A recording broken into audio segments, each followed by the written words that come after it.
valami tudja a démonokat nagyon erőteljesen közvetíteni, a zene az nagyon.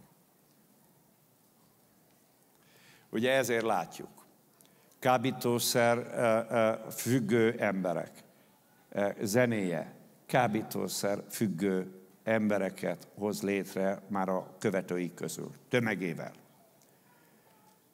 Szkizofrén zenészek, akik szorosan követik, szkizofrén követőket, rajongókat hoznak létre. Okkultizmussal operáló művészek, szintén okkultizmus fele nyitják meg az embereket. Mindenki, jegyez meg, a Bibliában van egy alaptörvény. Mindenki azt adja, amilyen van. Nincs ezzel szemben kapcsolatban semmi kivétel.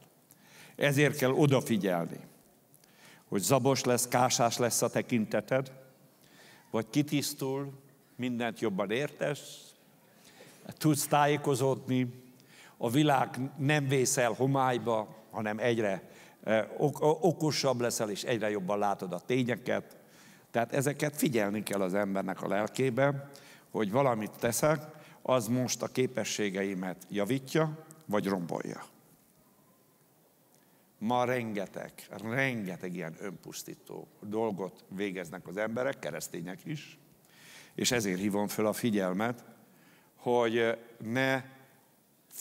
ne ilyen szolgai fogyasztó legyél. Nem szabad szolgai fogyasztó menni.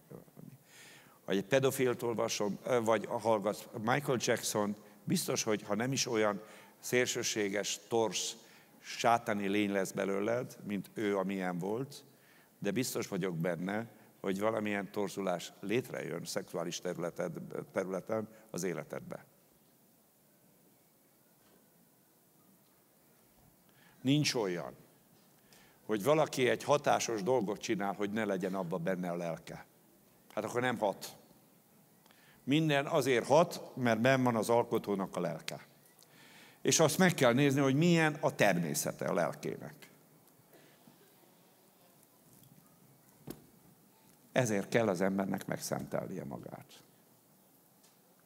Ezért nincsenek jó zenészek, keresztény zene ezért nem tud jól kifejlődni sok esetben, mert a világiat majmolnák. Ha kábítószeres zenészektől kérsz inspirációt, szkizofréniástól, stb., akkor ne csodálkozzál, hogy a tehetséget soha nem tud Szentlélek kenete alá kerülni.